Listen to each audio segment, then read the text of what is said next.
Olá, meu amigo, minha amiga, todos bem? Então, eu me comprometi que eu não iria mais falar nada sobre o adventismo, né? Que eu ia entrar num assunto sobre o batismo. Só que eu estava montando material, pesquisando informações, né? Montando algum script e tudo mais, e um adventista amigo meu mandou esta carta. Veja essa carta aí. Esta é uma carta que foi divulgada essa semana, se eu não me engano, ou a semana passada, que foi achado, escrito por Ellen White, né? E que está se divulgando aí nas redes sociais que todo adventista deveria ler essa carta, saber o conteúdo dessa carta, que tudo aquilo que eles tinham de dúvida sobre os escritos de Ellen White, eles iam ter ali uma surpresa do que ela estava recomendando a uma determinada pessoa. Pois bem, é assim, eu vou mostrar um gráfico para vocês agora, que esse gráfico já tem 25 anos. Gráfico de informações, tá certo? Uma tabela de informações. Essas informações que vocês estão vendo agora aí, elas foram obtidas em 1997, quando eu já estava descobrindo coisas dentro do adventismo que eu via que alguma coisa estava errada. E essas informações estão num estudo sobre o dízimo, né? O dízimo dentro da Igreja Adventista do Sétimo Dia. Mas o mais importante informar aqui é o seguinte, que reparem que nesse gráfico vem divisão África, Oceano Índico, vem diversas divisões. Depois lá em cima está lá membros iniciados no trimestre, membros entrando, membros saindo e membros final no trimestre e o percentual de perdas. O que são essas perdas? São membros que saíram da denominação adventista. Tá certo? Eu queria que vocês atentassem para aonde está em azul aí. Na divisão sul-americana, que é o que importa aqui nesse momento, que é aonde nós estamos no Brasil, no trimestre, se não me engano, no primeiro trimestre de 1997, os membros que iniciaram esse trimestre eram 1.433.612 membros. Membros entrando, o que é membros entrando? Membros que têm oficialmente o registro que foram batizados, 15.518. Membros saindo, o que são membros saindo? Membros que oficialmente foram lá e informaram a organização que estavam saindo da denominação, ou então pessoas que passaram a não ir mais. Algum oficial da igreja foi até a casa dessa pessoa e essa pessoa informou para eles que não queria mais fazer parte da denominação. Então, nesse mais e menos, no final do trimestre, a Igreja Adventista, na divisão sul-americana, ficou com 1.440.482. Qual foi a perda? Perda de 45,37% de membros saindo em relação ao que entrou. Eu quero deixar aqui vocês bem a par que isso é de 25 anos atrás, aonde as pessoas não tinham tanto acesso às informações como nós temos hoje, tá certo? Isso significa o quê? Que hoje as pessoas têm acesso às informações instantâneas do que ocorre, do que ocorreu, ou do que provavelmente vai ocorrer, dependendo do que está acontecendo no presente. Quero também informar a vocês todos aí que estão seguindo esse vídeo, que ali voltando nessa tabela, membros saindo é 7.040, certo? Esses 7.040, como eu disse, são pessoas que formalizaram a sua saída, então tem o registro da saída. Mas como eu fui adventista por 20 anos e fui líder por 18 anos, eu posso garantir a vocês que esse número é bem maior, porque tem muitas pessoas que saem do meio adventista, mesmo depois de batizada, que as pessoas não vão atrás imediatamente.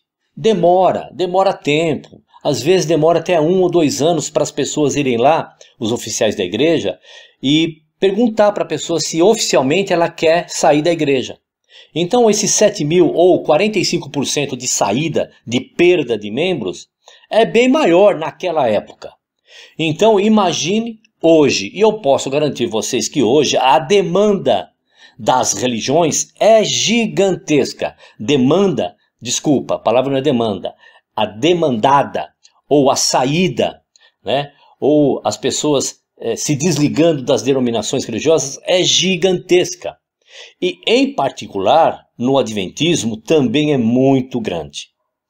E agora eu vou mostrar para vocês um áudio que vai traduzir esta carta de Ellen White, que muito convenientemente, esta carta foi achada. Dizem que estava dentro de um cofre de aço, de ferro, não sei. Estudiosos foram lá, analisaram e viram que é dela mesmo. E agora estão apresentando a toda a membresia do mundo inteiro do adventismo, né? E agora vocês vão escutar esse áudio e vão perceber que foi muito conveniente, né? No momento como as informações estão instantâneas, né? A quem quer saber das verdades, agora aparece uma carta. Vamos a este áudio, prestem bem atenção, né? Eu vou dar umas paradas aí de vez em quando para a gente raciocinar em cima do que está sendo dito, tá certo? Vamos lá. Califórnia, 9 de maio de 1882. Caro irmão Corliss, recebi sua carta esta manhã e fiquei feliz em lê-la. Estou pressionada com muita escrita e me sinto inclinada a direcionar uma palavra para você. Estamos no meio da nossa reunião campal. O Senhor me fortaleceu para levar adiante um poderoso testemunho que impressionou o povo. Este povo teve poucos privilégios religiosos e pouca pregação. Foi um banquete ouvir os testemunhos deles nesta manhã. Eles deveras tinham algo a dizer. Palavras de experiência inteligentes vieram de muitas pessoas que mostraram que o Senhor estava trabalhando em seus corações. Nosso trabalho é falar muito sobre a piedade prática.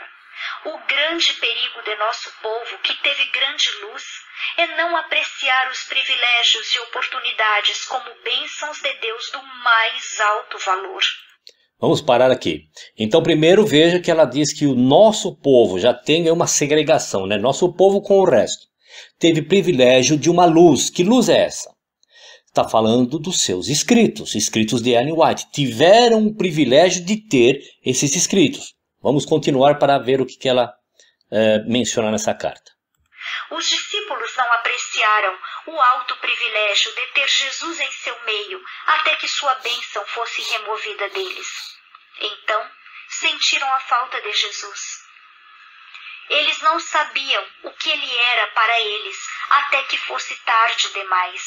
Assim é com todos nós.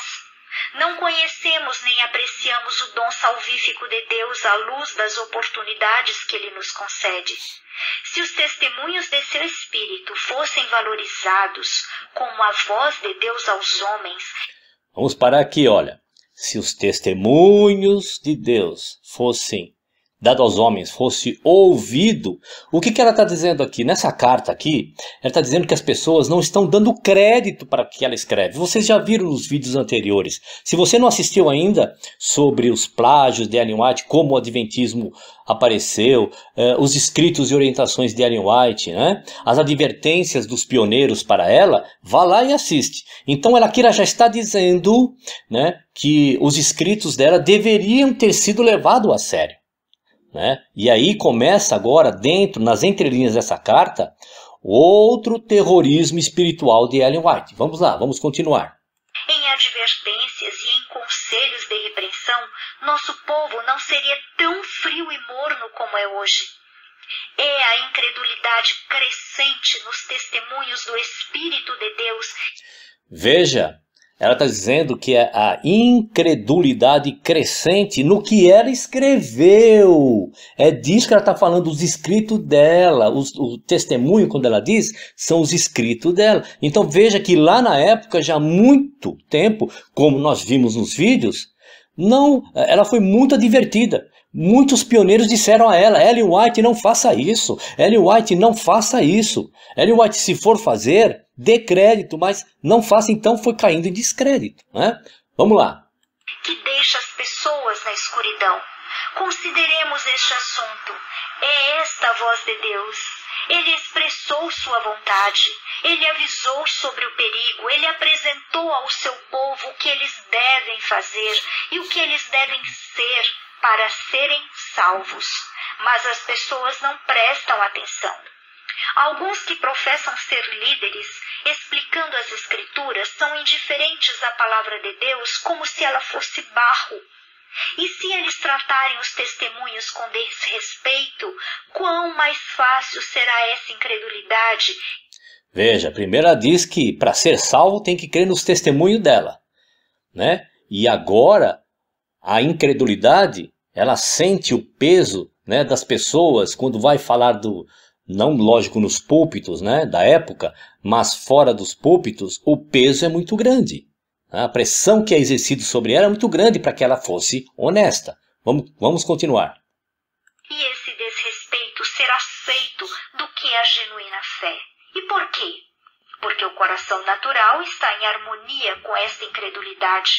Agrada ao coração carnal estar imperturbado em seus erros e pecados.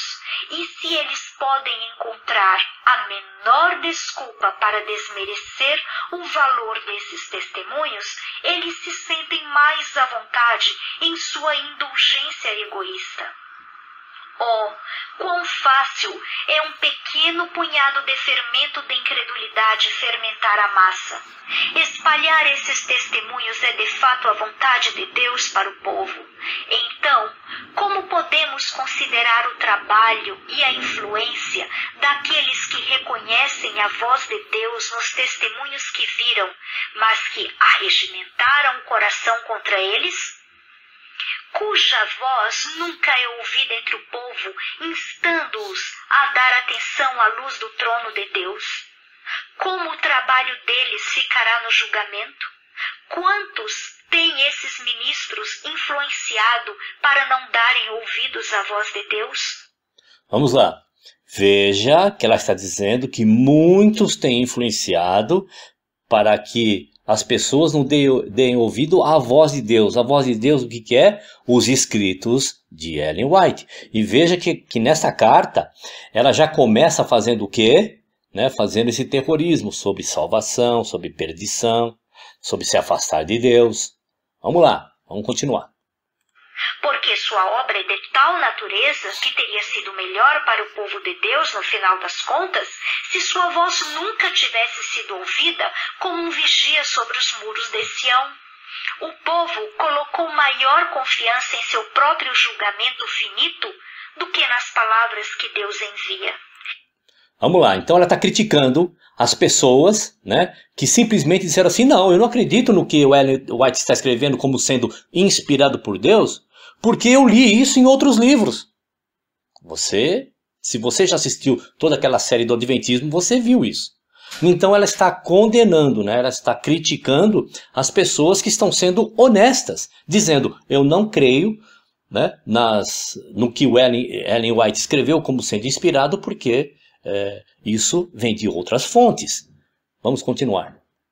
Chegará o tempo em que as pessoas verão isso em seu verdadeiro significado, mas será tarde demais para desfazer o passado.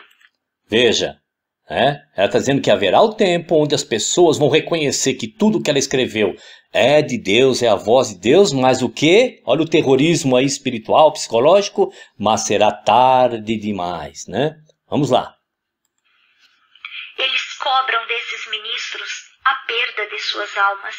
E esses ministros estão entre nós hoje. Esses homens estão exaltando suas próprias ideias e planos acima da luz que Deus lhes deu. Esses homens permitem que o eu se insira entre eles e o povo e que bloqueie os raios de luz do céu dados ao povo. Onde não há visão, o povo perece. Quão fácil é para o povo olhar para o seu ministro em vez de ir a Deus por si mesmo e servi-lo conscientemente? Então, ela critica quando a pessoa, é o que ela está falando aqui, olha, ir a Deus por si mesmo conscientemente. Mas ao mesmo tempo ela critica aqueles que desprezam os seus escritos e querem ir a Deus diretamente. Consegue entender o jogo de palavras que ela faz aí? Né? Vamos lá, vamos continuar. Sabendo por si mesmo o que vem de Deus. Uma só insinuação de desrespeito em relação à luz dada no testemunho irá mais longe em mentes não iluminadas pela graça especial de Deus do que 50 sermões para provar sua validade. Aqueles que semeiam a incredulidade colherão a colheita que semearam. A semente brotará e dará frutos, uma colheita de incredulidade. Mais uma vez, né? Um jogo de terrorismo espiritual, dizendo que as pessoas vão colher aquilo que estão plantando, em relação a rejeitar o que ela escreveu como sendo vindo do próprio Criador. Vamos lá. Ele pode ter sua fé confirmada e, em seguida, desejar reunir as sementes de incredulidade e infidelidade que semeou. Mas pode recolhê-las? De forma alguma. Ele poderia trabalhar com toda a sua capacidade dia a dia, mas não poderia reunir as sementes da dúvida e questionamento que semeou. Percebeu? Dizendo que Deus não pode recolher para si as pessoas que tiveram dúvida no mínimo. Dúvida no mínimo. Imagina aquelas que rejeitaram, né? Então ela diz que Deus não pode aceitar essas pessoas que tiveram dúvida nos seus escritos. Vamos lá. Alguns de nossos ministros optam por não acreditar, porque tem muito trabalho sério a ser feito para corrigir as falhas de seus caracteres e purificar suas vidas.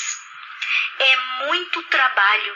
Se eles podem acalmar suas consciências dizendo que os testemunhos não são de Deus, eles se sentem à vontade para continuar com seus erros. Veja que agora quem tabula o caráter do ser humano não é mais a justiça do Criador. São os escritos de Ellen White. Percebeu? Ela está dizendo o seguinte, que aqueles que rejeitam seus escritos é que tem tanto defeito que esse escrito fica cobrando aquela pessoa, que aquela pessoa não consegue se confrontar com os escritos dela. Então quem tabula agora o que é certo e errado não é a justiça do Criador. Não. Agora são os escritos de Ellen White. Vamos lá, vamos dar continuidade.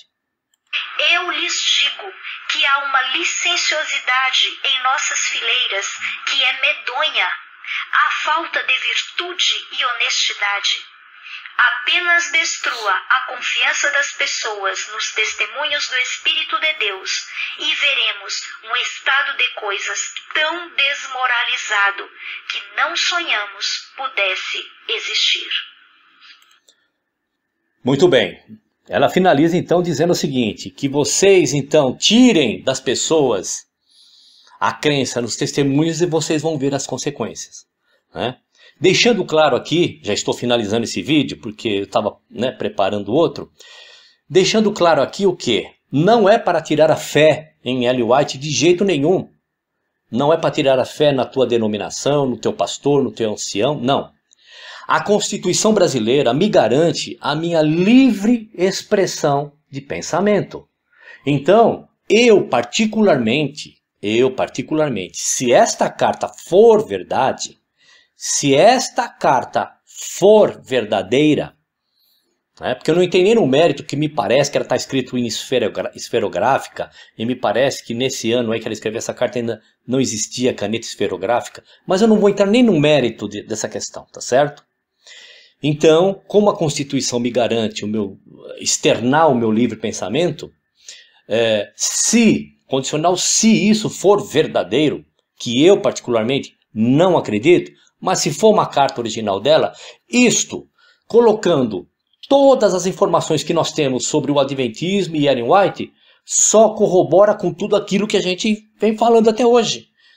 Né? No caso aqui sou eu, que venho mostrando a todos vocês que Ellen White em nenhum momento foi inspirada por Deus. E esta carta mostra o quanto ela estava sendo pressionada, né? Que ela mesma no começo diz sobre isso, e que ela estava dizendo para este irmão que o fato de muitos ministros estarem rejeitando os seus escritos, as pessoas estando rejeitando, dizendo que não vem de Deus, né? Então agora é como se estivesse rogando uma praga, né? Olha, vocês não acreditam nos meus escritos? Então espere, porque vocês vão queimar lá no fogo do inferno. Tá bom? Mas aqui não há nenhuma decisão, nada disso, só o meu pensamento, o julgamento, né? E quem toma as suas reflexões e decide o que é o que não é, são vocês que estão assistindo. Nada mais. Tá certo? Legal que você veio até aqui, vai lá, dá um ok, dá um joinha, compartilhe esse vídeo para quem você acha que deva ser bacana. Tá certo? Porque eu tive realmente que fazer esse vídeo, porque eu achei muito estranho, num momento onde, quando eu falei demandada, é a debandada, né? Quando a saída dos membros da Igreja Adventista hoje é gigantesco, agora parece, né? É gigantesco exatamente por causa disso. Primeiro por causa dos escritos de Ellen White. Todo mundo está vendo aí que Ellen White foi uma pura enganação, dizendo que tudo que ela escreveu veio de Deus, primeiro. E segundo, guarda de sábado. Hoje as pessoas conseguem ler na Bíblia e perceber, sem interferência externa, que guarda de sábado nunca foi para gentil. E isso é uma lei eterna, perpétua para judeu. Tá bom? Um abraço e até o próximo vídeo.